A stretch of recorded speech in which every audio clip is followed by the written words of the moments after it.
think they see it as a superpower fight. I think there's a little bit of naivete, particularly among the European business community. And maybe I'm wrong about this, but my sense is that probably the consensus view is we can straddle these two spheres, and we're going to be able to manage both, and we're not going to pick sides. That was David Simon, who, together with Mike Walsh, both from Foley and Lardner, joined me for part 2 of a 2-part exploration of the disruption to the global supply chain. If you haven't listened to part 1, go ahead and check that out as well. In this episode, we take a deep dive into the upcoming confrontation with China over Taiwan and what that will mean for the world's supply chain. I know you'll enjoy this episode. We're going to have a quick word from our sponsor, and we'll be right back.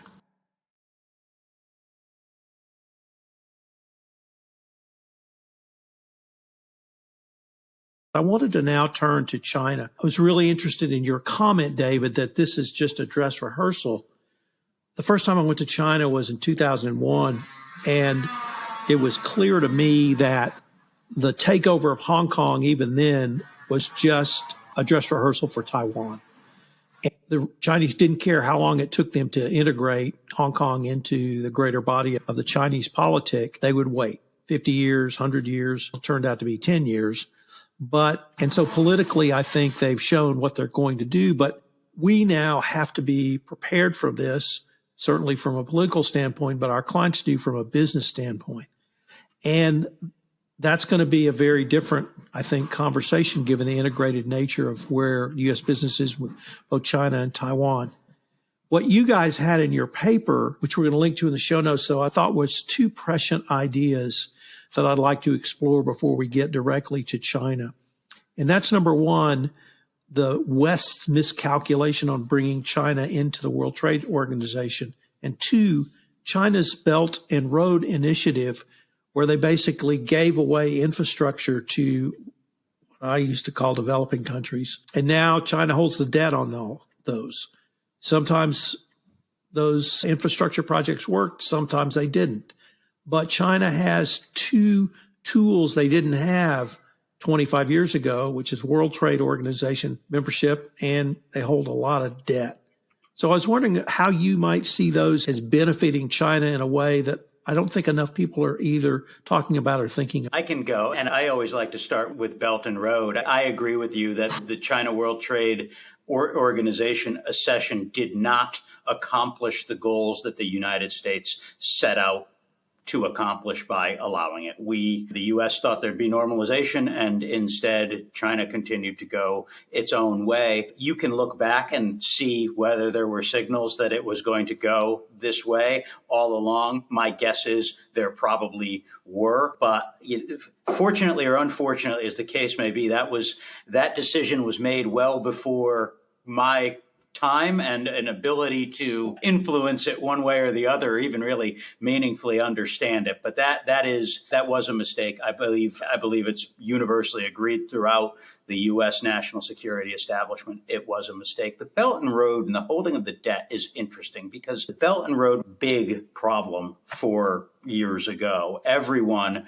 was jumping to take cheap Chinese money and build these infrastructure projects. I think that you have a lot of very unhappy customers. The Chinese used cheap labor, they used cheap materials, they made bad stuff. And I genuinely believe that if there were litigation over Belt and Road projects at a world tribunal, the indebted countries, might have a good shot at winning more than half the time due to the fact that they didn't get what they contracted for. They got the cheap version of it. My last boss always used to say the Belt and Road was so good that the Chinese had to build everything twice. Once when it went the first time around and then again when it all fell apart. And that I think has proven to be true. So I don't know. I do agree with the general proposition that holding that much debt puts China in a position of power. But I also think that China understands that it's not a winner every single time.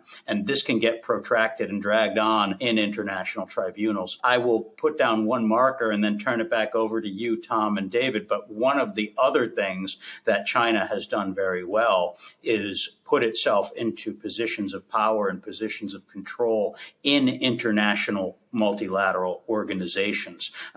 Primarily, I believe, to attempt to escape a reckoning for things like Belt and Road and other, in the IP world, allegations of IP theft. So there's that component of this analysis as well, which is that China's powerful at the UN. China's powerful in UN organizations throughout the world and other multilateral organizations. And the reckoning that I just predicted on Belt and Road may be muted by David? Yeah, I don't have a lot to add on that. I think it's all correct. I think there have been some examples that are causing the participants in that project to have concern about their partner, not just based on quality, but based on how they've behaved commercially as well. And I just think there's overall a level of skepticism and closer look at the various relationships with China. There was an article in the New York Times yesterday about Germany and the chancellor's planned visit there, which has been very controversial domestically. After Germany kind of learned its lesson of being too dependent on cheap Russian oil. They too dependent in their supply chain on China, and leadership has been under some scrutiny and pressure. So I think that's happening throughout the world. And I hate to get to be like China bashing, because that's not my intent, but I think looking at taking a clear-eyed view of what your counterpart is all about and what their goals are is really important. I'd like to now turn to the Uyghur Forced Labor Prevention Act.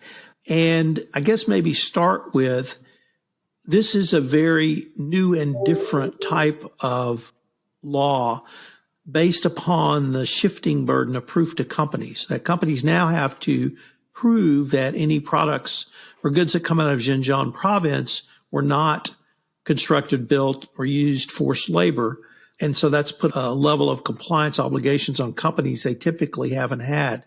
And I wanted to maybe start with that component. Is this how U.S. laws, you think, will it be the model for U.S. laws around anti-corruption, money laundering, trade sanctions, a variety of ways or issues going forward? Or is this a one-off really because of how serious the U.S. viewed the human rights issue of the Uyghurs that really moved the U.S. Congress to put something in, or is it something else in Europe? Tom, that's a great question. Very rarely do you see anything pass with one dissenting vote or almost unanimous through Congress in this day and age. So I think that both sides of the aisle felt very strongly that the Uyghur forced labor situation needed to be addressed at this kind of level.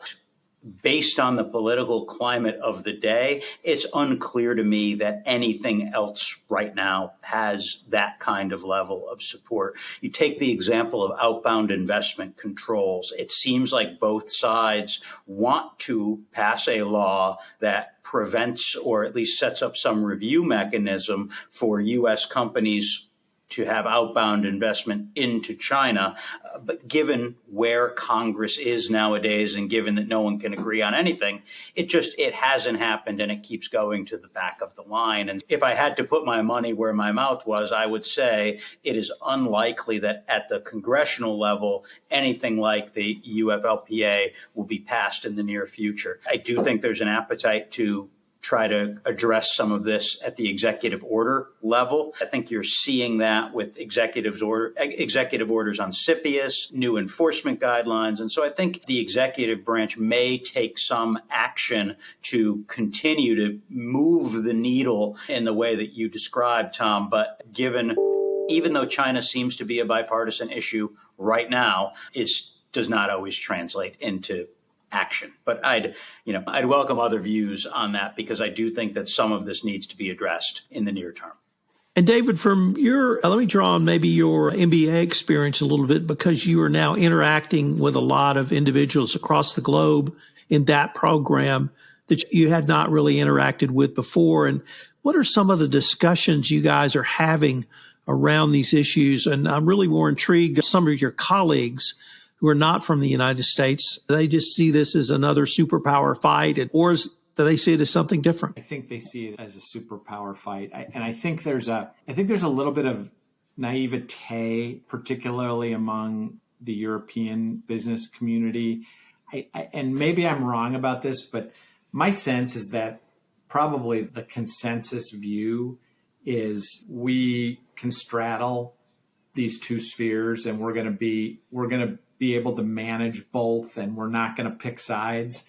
And I'm skeptical that's going to work. I think it has been pretty effective so far, but I'm not sure either China or the U.S. is going to, at the end of the day, leave open that option to be Switzerland, or not even Switzerland in the Russia situation anymore. But to not, I don't think that's going to be a viable option. I think they're going to have to pick, and I think it could be more painful for some of the European businesses, frankly, than the U.S. businesses. And I should say too, I don't think this is just U.S. initiative. I think there's as much risk of China cutting off and restricting the West as there is of the West cutting off and restricting China. And I think this sort of bipolarization is being pulled in both directions by both parties. Let me broaden this from simply the Uyghur Forced Labor Prevention Act to other areas such as CFIUS that you mentioned, Mike. I think it was last week, the Attorney General announced criminal charges were being filed against Chinese individuals, allegedly from Huawei, as a part of who were trying to get DOJ and FBI materials on the Huawei investigation.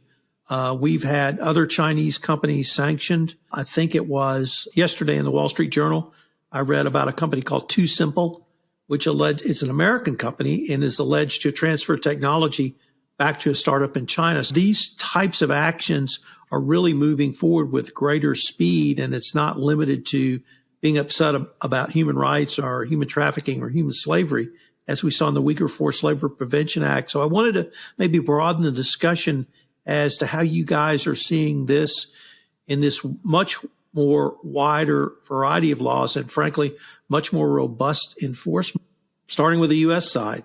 You want to start with that, Mike? Sure. And I think part of the challenge and part of the issue here is that behaviors and business relationships and things that were perfectly acceptable just a very short time ago are no longer acceptable in the eyes of the U.S. and in the eyes of U.S. law and in the eyes of U.S.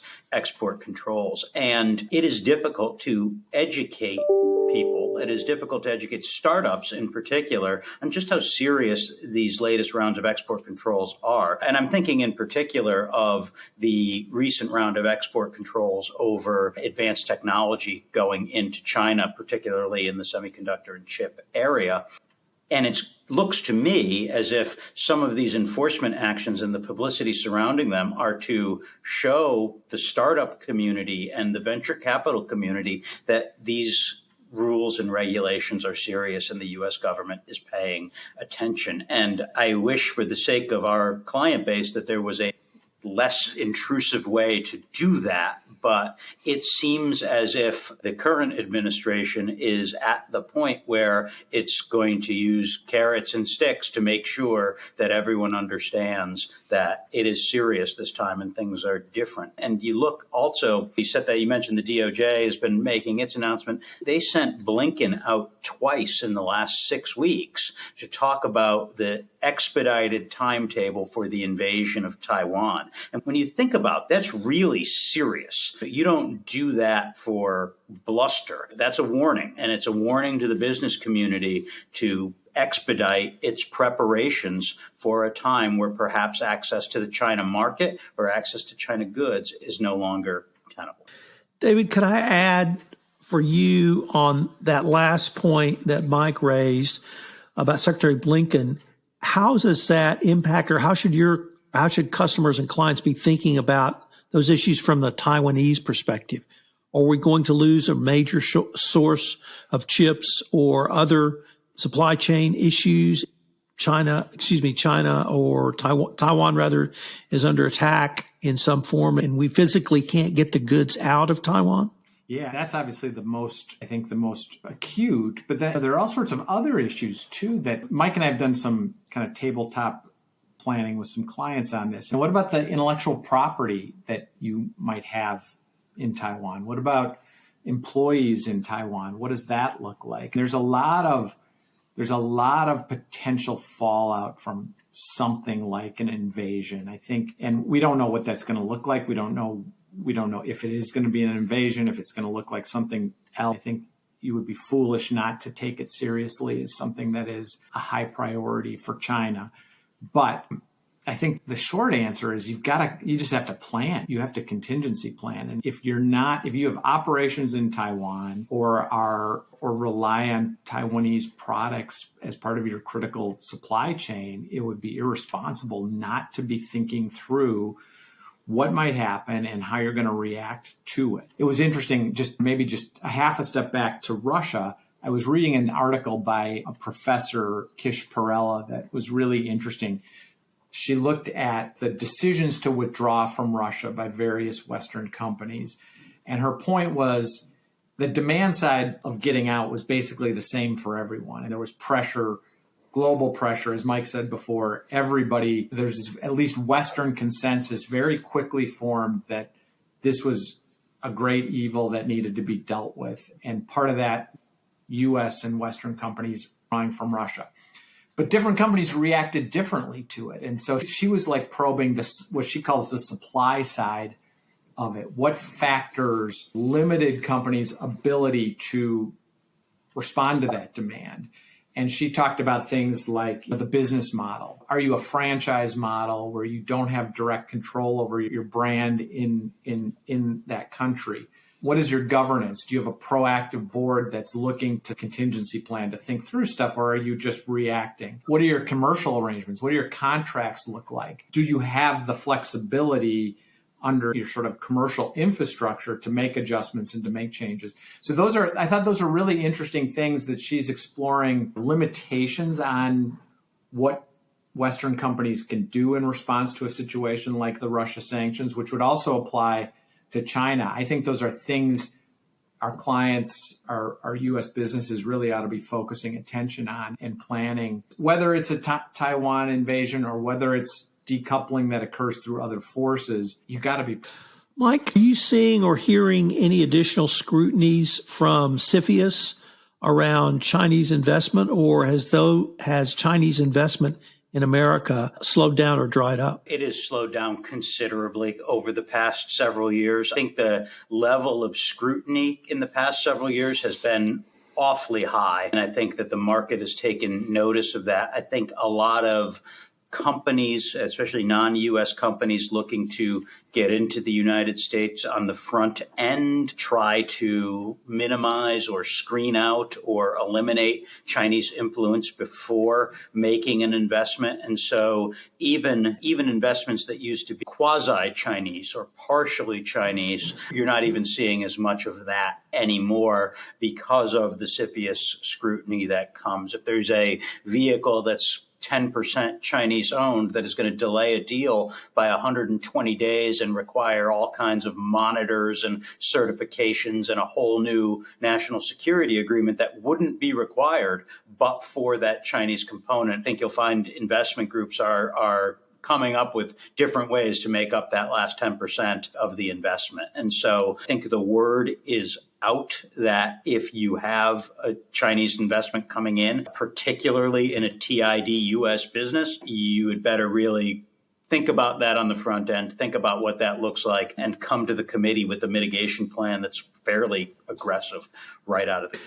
One of the other areas that I posit business has changed forever because of the Russian invasion is cybersecurity. And I wanted to maybe change the focus from Russia to China. Are you guys hearing or seeing your clients being cyber attacked from Chinese entities or Chinese affiliates? Or is the ubiquitousness of these cyber attacks so large that you just have to plan? You can't focus on one country. You have to plan on really anywhere, all the. I haven't seen anything that's been China specific, Tom. I fall into the anything all the time camp myself. I don't know, Mike, if you have. No, I haven't. And in cyber attacks, I think it's one of those areas where even at the top of the house, no one cares where it came from. They care that it happened and how are you going to mitigate the damage associated with that breach? And also, how are you going to prevent cyber attacks in general so that that breach never actually happens? But it's one of those areas where I don't think they care who's doing it. They just want to make sure that they take every step that it can't be done. But that said, there are certain industries that China is particularly interested in, that Russia's particularly interested in. But I've found that compliance and trying to stay ahead of them is something that those companies who are known targets really invest a lot in and do a pretty good job of doing their best to stay out ahead. Gentlemen, unfortunately, we're near the end of our time for this episode, but I wanted to thank you again. We're going to link to your profiles and the article in our show notes, and I greatly look forward to continuing this conversation. Thanks, Tom. Thank you, Tom.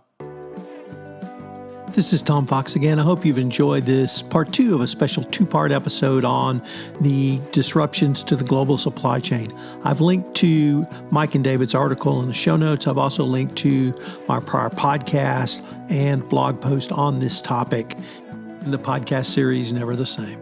I'm thrilled to announce that multiple podcasts on the Compliance Podcast Network were recently awarded W3 awards.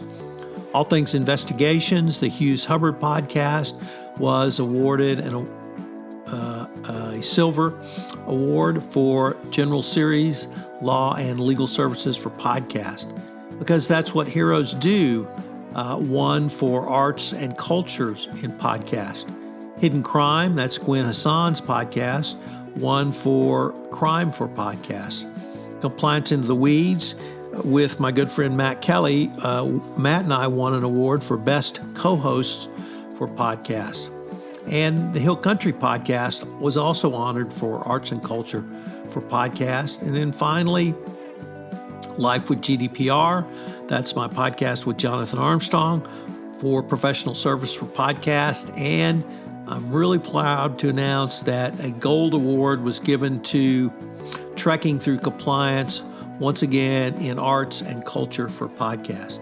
So the Compliance Podcast Network continues to garner awards. I hope that you will check out one or more of these podcasts. This is Tom Fox. I hope you'll join me next week on another episode of the FCPA Compliance Report.